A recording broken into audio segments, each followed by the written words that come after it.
అస్సలు ఎక్స్పెక్ట్ చేయలేదండి గులాబ్ జామున్ పౌడర్తో తప్ప బ్రెడ్తో కూడా చేస్తాననేసి వచ్చేయండి. గులాబ్ జామ్ ట్రై చేసిన అండి బ్రెడ్తో, చాలా మంచిగా వచ్చింది టేస్ట్, ఇంకా చాలా సాఫ్ట్గా ఉంది. తిని చెప్తాను, టేస్ట్ సూపర్ అండి. ఇన్స్టెంట్ పౌడర్ లేకుండా, గులాబ్ జామున్ పౌడర్ లేకుండా 30 రూపాయల బ్రెడ్ ఇంట్లో ఉంటే చాలండి. ఎంతో మెత్తగా సాఫ్ట్గా టేస్టీగా మనం ఇంట్లోనే తయారు చేసుకోవచ్చు గులాబ్ జామున్. ప్రాసెస్ చూద్దామా? ఒక బ్రెడ్ తీసుకొని దాని చుట్టూ ఉన్న బ్లాక్ పార్ట్ని తీసేసి ఈ చిన్న చిన్న ముక్కలుగా కట్ చేసి మనం వేడి చేసి చల్లారి పెట్టుకున్న పాలని కొద్దిగా యాడ్ చేస్తూ చపాతీ ముద్దలాగా మంచిగా కలుపుకోవాలండి. ఇక్కడ ముద్ద అనేది గట్టిగా కలుపుకోకూడదు. గులాబ్ జాములు గట్టిగా అయిపోయి మెత్తగా సాఫ్ట్గా రావు. చాలా సాఫ్ట్గా కలుపుకోవాలి కొద్దిగా పాలు యాడ్ చేస్తూ. ఇక్కడ మనం పాలు యాడ్ చేసుకోవడం వల్ల గులాబ్ జామున్ టేస్ట్ అనేది చాలా బాగుంటుందండి.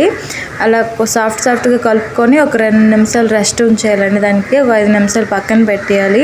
ఇప్పుడు మనం చక్కెర పాకం కోసం 1 cup sugar, 1 cup water add చేసుకోవాలండి. నేనైతే ఇక్కడ 1 కప్పు ఫస్ట్ వాటర్ యాడ్ చేసేసిన, కొలత తీసుకున్నాను కాబట్టి దానికి తగ్గట్టు.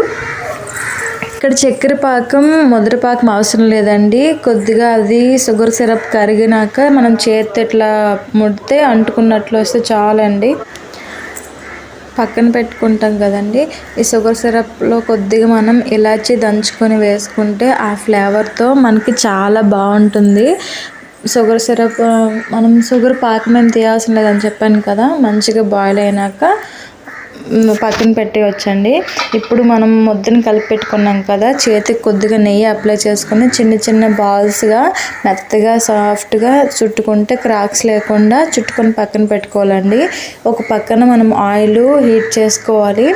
హీట్ చేసుకుంటే మరీ ఎక్కువ హీట్ కాకుండా మీడియం హీట్ అయినాక మనం చుట్టు పెట్టుకున్న బాల్స్ని క్రాక్స్ లేకుండా చుట్టు పెట్టుకొని ఉంటాం కదండి, దాన్ని ఆయిల్లోని వేసి మీడియం ఫ్లేమ్లోనే పెట్టుకొని అలా ఫ్రై చేస్తూ ఉండాలండి. నేనైతే ఒక పక్క సిరప్ పెట్టిన, అదే షుగర్ సిరప్ పెట్టిన, ఒక పక్క ఆయిల్ పెట్టిన, ఎందుకంటే త్వరగా చేయడానికి. మీరైతే ఎలా చేశారు, మీకు ఎట్లా వచ్చింది కామెంట్ చేయండి. ఆయిల్ ఫ్రై అయినాక మనకు తెలుస్తుంది కదండి, మరి ఎక్కువ ఫ్లేమ్లో పెట్టుకోకుండా మీడియం ఫ్లేమ్లో పెట్టి ఒక్కొక్కటిగా వేసుకోవాలండి. ఇది సిమ్లోనే చేయాలి. ఈ బాల్స్ వేసాక కాసేపు వరకు అలానే వదిలేయాలి. అవి ఫ్రై అయినాక మనం గరిటెతో మెల్లగా అట్లా తిప్పుతూ ఉంటే అది రౌండ్ రెడ్ కలర్లోనికి వస్తుందండి. నాకైతే ఒక పక్కన సిరప్ పెట్టుకున్నాను పాకం, అదైతే కంప్లీట్ అయిపోయింది. మీరు ఎప్పుడైనా ఇంట్లో ఇట్లా ట్రై చేసి చూడండి. మనకి గులాబ్ జామున్ పౌడరే ఉండాల్సిన లేదండి, బ్రెడ్తో కూడా చాలా టేస్టీగా మెత్తగా మంచి స్పాంజీ టైపు భలేగా వస్తాయండి. ఇట్లా ఫ్రై చేసుకుంటే కాసేపు టైం పడుతుంది. సిమ్లోనే మెల్లగా వేగనివ్వాలి. ఆన్లో పెట్టేస్తే పైన మాడిపోతాయి, లోపలిది వేగదు. అందుకే సిమ్లోని పెట్టుకొని మెల్లగా అలా ఫ్రై చేసుకుంటూ ఉంటే మెల్లగా ఫ్రై అయ్యి మంచి రంగులోకి వస్తాయండి. ఇంకొన్ని ఇలాంటి కిచెన్ వీడియోస్ కోసం కేఎంకే బ్లాగ్స్ని ఫాలో అవ్వండి. కొత్తగా చూస్తున్న వాళ్ళైతే సబ్స్క్రైబ్ చేసుకొని సపోర్ట్ చేయండి. ఇక్కడ చూసారా నా గులాబ్ జామున్ రెడ్గా అయిపోయినాయి. ఒక పక్క పాకం కూడా రెడీ అయిపోయిందండి. అక్కడ గ్యాస్ ఆఫ్ చేసి పక్కన పెట్టేసుకున్నాను. అట్లా చేతితో ముట్టుకుంటే తెలుస్తుందండి. ఇక్కడ గులాబ్ జామున్ రెడ్గా అయిపోయినాక తీసి పెట్టుకోవాలి. తీసి కాసేపు ఆ షుగర్లో వేసేసి ఒక గంట సేపు నానేస్తే చాలండి. ఆ షుగర్ పాకాన్ని అంతటిని ఇవి పీల్చుకొని మెత్తగా స్పాంజీగా గులాబ్ జామున్లు అనేవి రెడీ అవుతుంది. మెత్తగా రావాలి, స్పాంజీగా రావాలంటే మనం ఫస్ట్ కలిపి పెట్టుకుంటాం కదండి, అక్కడే ఉంటుంది. మనం అక్కడ కానీ గట్టిగా కలిపి పెట్టుకుంటే ఇక్కడ డీప్ ఫ్రై అయ్యేటప్పుడు చాలా గట్టిగా ఫ్రై అయ్యి పాకంలో వేసేటప్పుడు అవి పీల్చుకోవు. మళ్ళీ మనం చేయికి నేత అప్లై చేసుకొని మనం బాల్స్లా చుట్టుకునేటప్పుడు కూడా ఒక ప్రాసెస్ ఉంటుంది. ఇందులో ఏ మిస్టేక్స్ చేసినా మనకి గులాబ్ జామున్ అనేవి ఫెయిల్ అయిపోతుంది. ఇలా మంచి కలర్లో వచ్చేటప్పుడు స్టవ్ ఆఫ్ చేసి అన్నీ తీసుకొని ఒక పక్కన పెట్టుకోవాలి.